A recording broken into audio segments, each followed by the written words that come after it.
On avait abordé le sujet de Tevilat Kelim, la mitzvah de tremper au mikvé des nouveaux kelim, des ustensiles culinaires qu'on a achetés de chez des goïms. La question se pose, est-ce que les barquettes en aluminium jetables nécessitent Tevilat Kelim? Vous dites non, vous dites oui. Mahloket aposkim. Alors, on va essayer de réfléchir à la question. Pourquoi oui, pourquoi non? C'est pas Stam qu'ils ont lancé comme ça des idées. Il y a raison de dire que oui, puisque, à propos du kiddush, on sait qu'il faut un kos. Il faut que ce soit un keli. Est-ce que les verres jetables sont cachers pour le kiddush? Le Rav Ovadia Yosef Zatzal a démontré que oui. Et par conséquent, il dit pour cette même raison, on devrait tremper au mikvé les barquettes en aluminium, même si elles sont jetables, mais elles ont un statut de keli. Al-Tevilat Kelim. Donc lui recommande de faire Tevilat Kelim pour les barquettes en alu, mais sans bracha, parce qu'il y a des poskim qui ont voulu quand même distinguer entre Kiddush et Tevilah. Mais, malgré tout, le minhag répandu est de se servir des barquettes en alu sans Tevilat Kelim. Alors, il y a des poskim qui veulent dire qu'en Eretz Israël, déjà, la question, elle est beaucoup plus facile à aborder et on peut s'appuyer facilement sur ceux qui sont tolérants, étant donné que en Eretz Israël, c'est fabriqué par des juifs. Les usines de fabrication de ces barquettes en aluminium en Israël sont majoritairement des juifs. Donc en s'appuyant sur la chazaka, sur le rov, eh bien, on pourrait s'en servir sans Tevilah, puisque c'est seulement si on achetait les kelim chez des goïms que la question se pose. Mais en Chutz La'aretz, en diaspora, est-ce qu'on doit leur dire de tremper au mikvé les barquettes en alu avant de les utiliser? Alors, selon le Rav Ovadia Yosef, c'est recommandé de le faire sans bracha.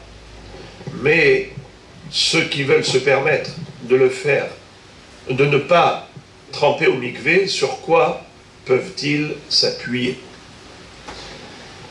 Alors, il y a une svara qui est la suivante.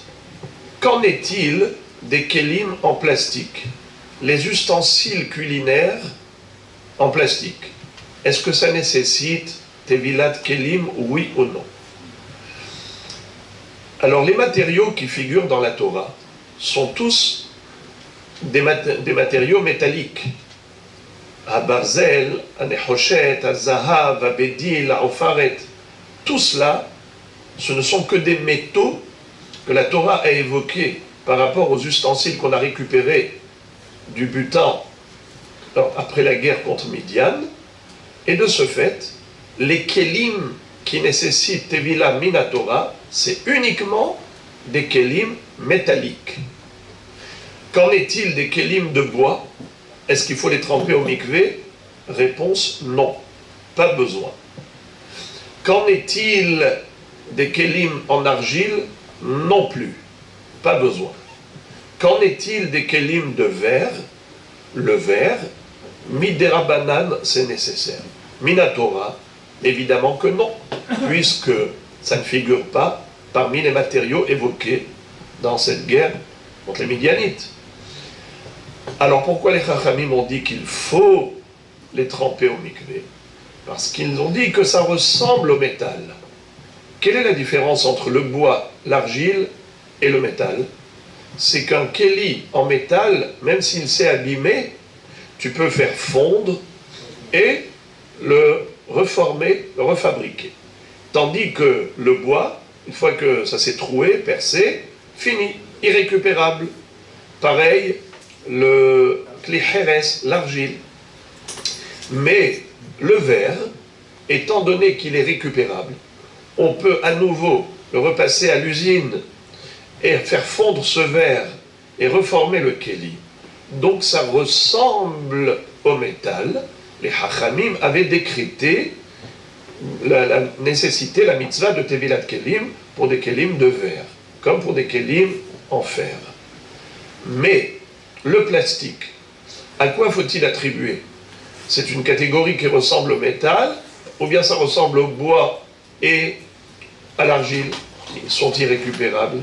Évidemment que ça ressemble au métal. C'est-à-dire qu'on peut faire fondre le plastique. Ça dépend, la vérité, ça dépend des plastiques. Il y a le plastique rigide et il y a le plastique mou. Le plastique qui est tendre, eh bien, celui-ci, il est flexible, on peut le faire fondre. Tandis que l'autre est irrécupérable. Le Minhat Yitzhak, c'était le Rav Yitzhak Yaakov Weiss, qui était le Rav de la Haïda Haredite, à l'époque, avait dit qu'il fallait tremper au mikvé des kélim de plastique. Mais le Rav Ovadia Yosef Zatzal avait dit que non. Pour quelle raison? Il a dit, étant donné qu'à l'époque de la Gemara, quand ils ont décrété de tremper au mikvé des kélim de verre, le plastique n'existait pas. C'est une invention nouvelle. À ce titre, on n'est pas habilité, nous, à remplacer les Amoraïm, les Tanaïm et les Amoraïm pour dire que les clés plastiques, c'est comme les Kélés Srouchit, et par conséquent, nous, on va décréter cette institution. Impossible. On n'est pas des Tanaïm, on n'est pas des Amoraïm pour le faire. Puisque ça n'a pas été institué par nos maîtres, eh bien, les Kélim de plastique, selon le Rav Ovadia Yosef Zatzal, sont dispensés de Tevilat Kelim. À ce titre, des poskim de nos jours disent, eh bien, l'aluminium, c'est une nouvelle invention. L'aluminium est un matériau nouveau, qui n'existait pas à l'époque de la Gemara. Et de ce fait, la même raison pour laquelle Rav Ovadia Yosef Zatzal a dispensé les kelim de plastique de Tevilat Kelim, au même titre, les kelim en aluminium jetables seraient dispensés. Les kelim en aluminium tout court, on aurait pu dire, même ceux qui sont rigides, qui sont multifonctions, c'est-à-dire qu'ils sont permanents. Mais on ne va pas y aller jusque-là. Au moins pour les jetables, on va s'appuyer sur ceux qui distinguent entre Kiddush et Tevilat Kelim, plus la svara de dire que c'est un matériau nouveau, et donc ça n'a pas été inclus dans la takana de Chachamim quand ils ont institué pour le verre, et surtout en Eretz Israël, où la majorité des usines sont tenues par des juifs, donc la question ne se pose même pas. Donc en Israël, il n'y a aucun problème de se servir des barquettes en alu sans Tevilat Kelim. En Chutz La'aretz, également, ils ont largement sur qui s'appuyer pour pouvoir dire que les Kelim en alu jetables, les barquettes, n'ont pas besoin de Tevilat Kelim. Bruchim Tiyu.